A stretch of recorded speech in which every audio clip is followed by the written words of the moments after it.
27 games last year, preseason top 10 mid-major poll. Played VCU very good, played Oregon very well, had some wins. A team is going to compete for the MAC championship. So that was a really good team, and to get to win in our progression of what we're trying to become was really important for us today. We felt we had to get a win.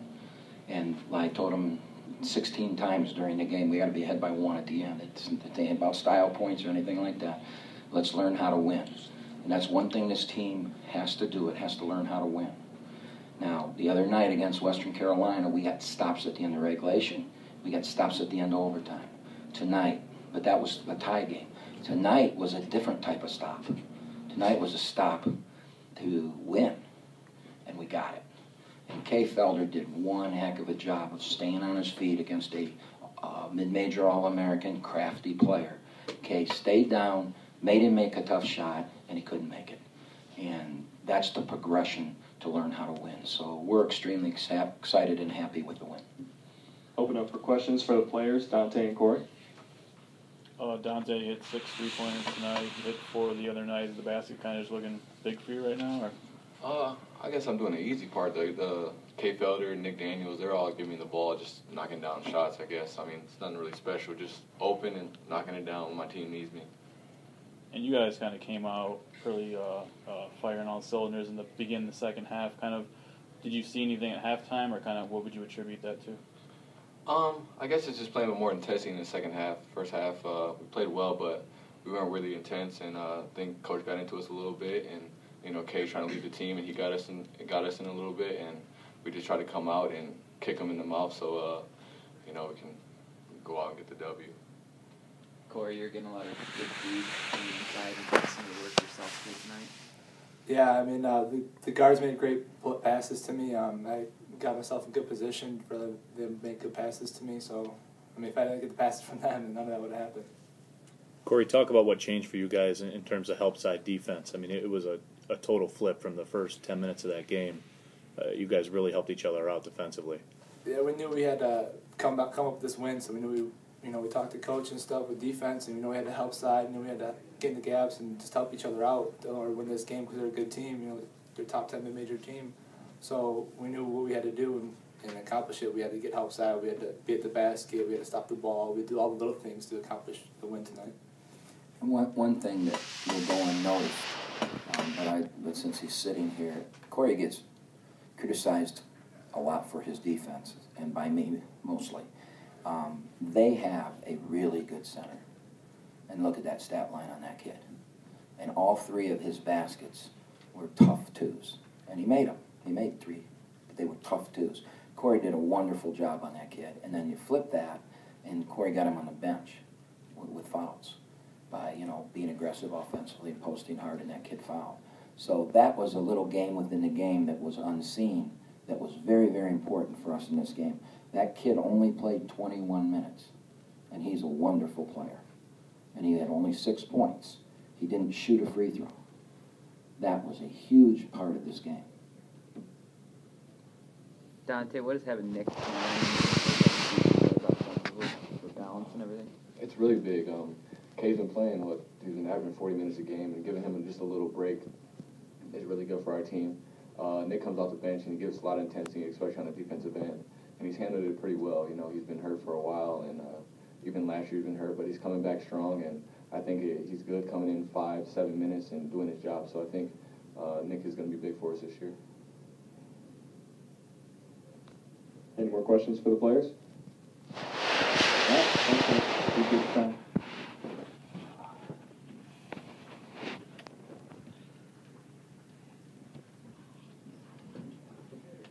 All right, open up for questions for Coach Kampe.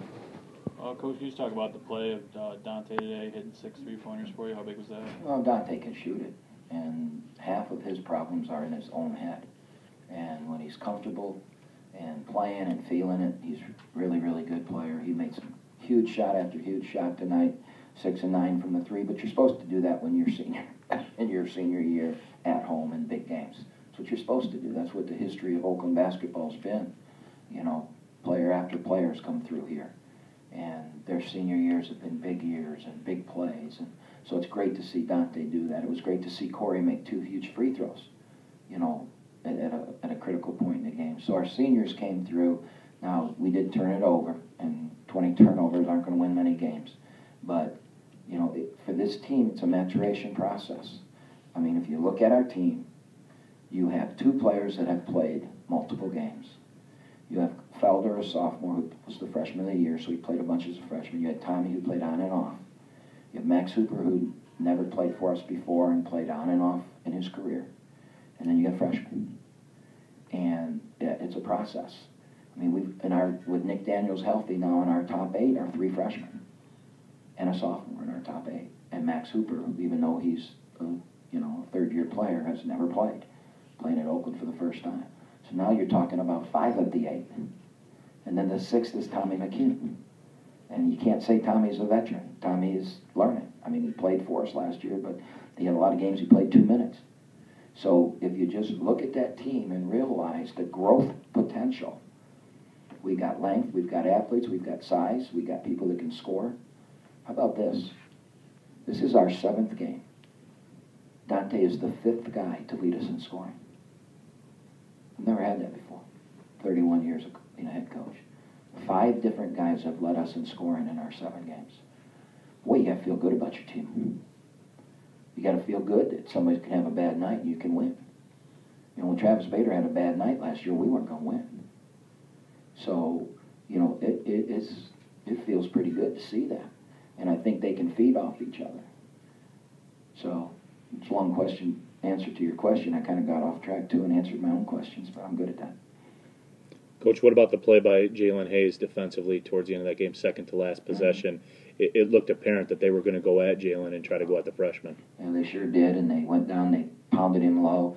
And what he did is he checked the shooter. And that's really the hardest. There are 2 things that are extremely hard to teach in the game, and that's one of them. And that's when you're guarding a guy at the basket and he shoots the ball. Everybody wants to look and follow the ball instead of then keeping that guy from getting his own rebound. Think about all the times a shot goes up and the guy's shot. Tommy McKinnon had a putback today where he missed and got his hand on it. And, you know, it happens all the time in the game of basketball. A guy gets in tight, he lays it up, misses, and he jumps again. Well, he checked that kid out so he couldn't get it again, and then he rebounded it, and then he made a free throw. So that was a huge, huge play. You said it might take a prayer to get the free throw shooting to improve. Did you say a prayer? It got better tonight. I say prayers every night for that free throw stuff. You got it. But they were 22 of 26 too. But they are a great free throw shooting team. They came in at 75%. So we knew that was going to happen. But for us to shoot 81 from the line was huge. We won by 2. You know, we shoot 61 and we lose by 5, 6, 8. So I mean, it's the difference. And now I will say this: our good free throw shooters got most of the shots, and then Nick Daniels. How about that kid? Came out of a boot on Tuesday. He's had 1 practice. Played 18 minutes, unafraid. Went to the line, made 4 free throws. He was in a boot for 8 weeks, or I don't know, 8 might be an exaggeration, 6 weeks, at least 6, maybe longer. And look what he did, man.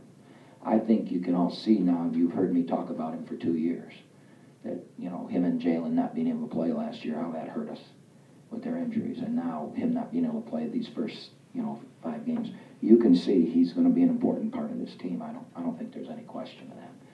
You know, he and Kay on the floor at the same time make us pretty fast. Coach, what changed? I asked Corey this question. What changed with the help side defense? Because it seemed about the 10-minute mark of the first half, you guys went in a different direction. Well, I got to see the film. But I think that, we fight it. I came from Toledo. I coached there for 6 years. I've got a lot of friends there still, if you can believe I have friends. And one of them came early and sat in my office, got here around 11 o'clock. So we had great to see him and catch up. And one of the things I told him is I thought, if you had seen it, he asked me if we were any good. And I said, I don't know. But I think we have the potential to be good. But if you saw us play Ferris State and see us today, I think this team's improved defensively more than any team I've ever coached. And I'm not known as a defensive guru. Everyone in here knows that.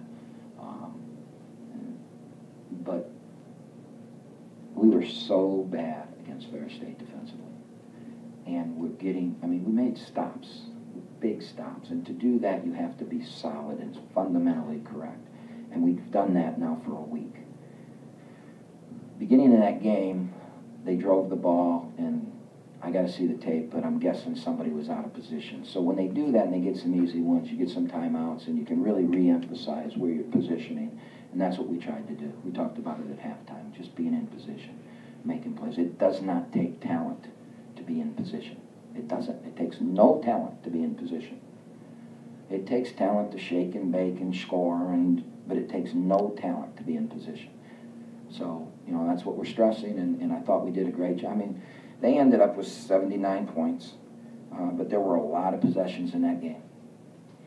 And they shot 42% in our place, and that's a team that's really good and can really score. You guys took away some of their other guys, Jonathan, local guy, Well, he came in, he still had 16, or no, he had 19. He got hot early and made a couple threes early, and then they had one possession where they played horse from the 3 line. They shot and missed, got the rebound, shot and missed, got the rebound, shot and missed, and he was all alone and made it. You know, that was a huge possession, a back-breaking possession. And so Jonathan Williams, man, I've known him. We recruited him. I was sad we didn't get him, but, you know, obviously he's doing well at Toledo, so he probably made a really good choice. I played against my son. I got to see him play a ton of times. So I'm just glad that we were able to win the game. But we got to play him again next year. But I'm glad we were able to win the game.